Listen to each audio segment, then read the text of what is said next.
കാണുന്നുണ്ടല്ലോ, മുല്ലപ്പെരിയാർ കാച്ച്മെന്റ് ഏരിയയിലാണ് നിങ്ങളിപ്പോൾ നിൽക്കുന്നത്. 152 ജലനിരപ്പ് ഉയർന്നാൽ ഇവിടെയൊക്കെ മുല്ലപ്പെരിയാറാകും. 42 അടി ആകുമ്പോഴും കുറച്ചൊക്കെ വരും. 152 ഉറപ്പില്ല. അപ്പോൾ അതുകൊണ്ട് തമിഴ്നാടിൻ്റെ അധീനതയിലാന്ന് അവർ പറയുന്നു. നമുക്ക് അതുകൊണ്ടാണ് ഒരു നിർമ്മാണ പ്രവർത്തനം ടോയ്ലറ്റ് സൗകര്യം ഉണ്ടാക്കാൻ പറ്റാത്തത്. എന്തെങ്കിലും ചെയ്താൽ അവർ പ്രശ്നമായിട്ട് വരും. അവരുടെ വെള്ളം കയറുന്ന സ്ഥലമെല്ലാം അവരുടെ ആണെന്നാണ് അവർ പറഞ്ഞിരിക്കുന്നത്. പിന്നെ വന്നിട്ട് കേരളത്തിലെ ഏറ്റവും നീളം കൂടി നദി ഏതാ? എവിടുന്നാണ് ഉത്ഭവിക്കുന്നത്?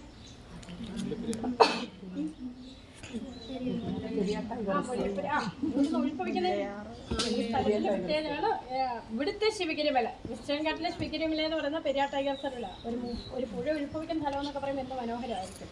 ഒരു പെരിയാർ നദിയുണ്ട്, മുല്ലയാർ നദിയുണ്ട്. ഒരു സൈഡിൽ നിന്ന് ഒരു പെരിയാറും വരും, ഒരു സൈഡിൽ നിന്ന് മുല്ലയാറും വന്ന് രണ്ടും കൂടെ മുല്ലക്കുടി എന്ന് പറയുന്ന കാട്ടിന് ഒത്തിരി ഉള്ളിൽ ഒന്നിക്കുന്നുണ്ട്. അവിടെയാണ് 1895 ഇയേഴ്സ് മുമ്പ് ബ്രിട്ടീഷുകാർ ഒരു ഡാം പണിതാണ് മുല്ലപ്പെരിയാർ ഡാം. മുല്ലപ്പെരിയാർ ഡാം പണിതുകൊണ്ടുണ്ടായ ആർട്ടിഫിഷ്യൽ ലേക്കാണ് പെരിയാർ തടാകത്തേക്കെടുത്താണ്. നമ്മൾ കുറ്റിയൊക്കെ ഒത്തിരി നിൽക്കുന്ന കാണുന്നില്ല. ഇപ്പോൾ ഒരുപാട് കുറ്റിയാണ്, കാരണം വെള്ളത്തിൻ്റെ ലെവൽ ഒത്തിരി താന്നുകൊണ്ട് ഒത്തിരി കുറ്റികൾ കാണാൻ പറ്റും.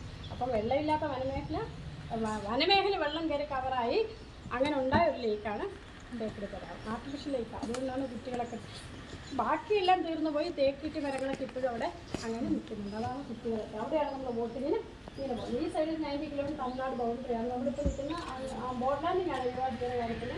ഇതാണ് ഡാമും, ഇതാണ് ഇന്ത്യയിൽ. പിന്നെ ഇപ്പം നമ്മൾ നിൽക്കുന്നത് മ്യൂസിയമല്ലോ, സെൽഫ് ഇൻ്റർപ്രിറ്റേഷൻ സെൻ്റർ ഇൻഫർമേഷൻസ് ആണ്. അല്ലാതെ മ്യൂസിയത്തിൻ്റെ സെറ്റപ്പ് അല്ല. മ്യൂസിയം എന്ന് പറയുമ്പോൾ നമ്മൾ കുറേ ആനിമൽസിനൊക്കെ അല്ലേ പ്രതീക്ഷിക്കുന്നത്. അതല്ല സംഭവം. ഇത് ഇവിടെ എത്തുന്ന ഒരുപാട് ടൂറിസ്റ്റുകൾ എത്താറുണ്ട്. അവർക്കൊക്കെ കാട്ടിനുള്ളിൽ പോകാനുള്ള ഓപ്ഷൻസ് ഒന്നുമില്ല. ഉണ്ട്, അത് ഇവിടുത്തെ നമ്മൾ നേച്ചർ വോക്കോ, ഗ്രീൻ വോക്കോ, ബാംബു റാഫ്റ്റിംഗ്, ടൈഗർ ട്രെയിൽ, ഒരുപാട് എക്കോ ടൂറിസ്റ്റ് ആക്ടിവിറ്റീസ് ഉണ്ട്. അതൊക്കെ ചെയ്യുന്ന അതനുസരിച്ച് ടിക്കറ്റ് ഉണ്ട് കേട്ടോ. നേച്ചർ വോക്ക് എന്ന് പറഞ്ഞാൽ 3 hours ട്രക്കിങ്ങിന് പോലും 400 per head. അതൊക്കെ നമുക്ക് ഗസ്റ്റ് എപ്പോഴും ഉണ്ടാവും. അപ്പോൾ കാട്ടിനുള്ളിൽ പോയി കാണാനുള്ള സാധ്യതയില്ലാത്ത ആളുകൾക്ക് കാടിൻ്റെ ഒരു മോഡൽ കൊടുക്കുക. പിന്നെ ഒരു ഏഷ്യൻ എലിഫൻറ്റിൻ്റെ റിയൽ സ്കെലിറ്റൺ ഉണ്ട്. പിന്നെ ആനിമൽ കിങ്ഡം, പ്ലാന്റ് കിങ്ഡമായിട്ട് ബന്ധപ്പെട്ടുള്ള എല്ലാ ഇൻഫർമേഷൻസും ഇതിനകത്തുണ്ട്. സുവോളജി ബോട്ടണിക്കാർക്ക് ആവശ്യമുള്ള ഒരുപാട് കാര്യങ്ങളുണ്ട്. ഇവിടുത്തെ എക്കോ ടൂറിസം ആക്ടിവിറ്റികളെക്കുറിച്ച് പറയുന്നുണ്ട്. പിന്നെ നമ്മുടെ ട്രക്കിങ്ങിൽ നൈറ്റ് ട്രക്കിംഗ് ഉണ്ട്. രാത്രി കാട് കാണാൻ ആഗ്രഹിക്കുന്നവർക്ക് രാത്രി കാട് കാണാനുള്ള ഓപ്ഷനുണ്ട്. പിന്നെ ജംഗിൾ സ്കൗട്ട് എന്ന് പറയും.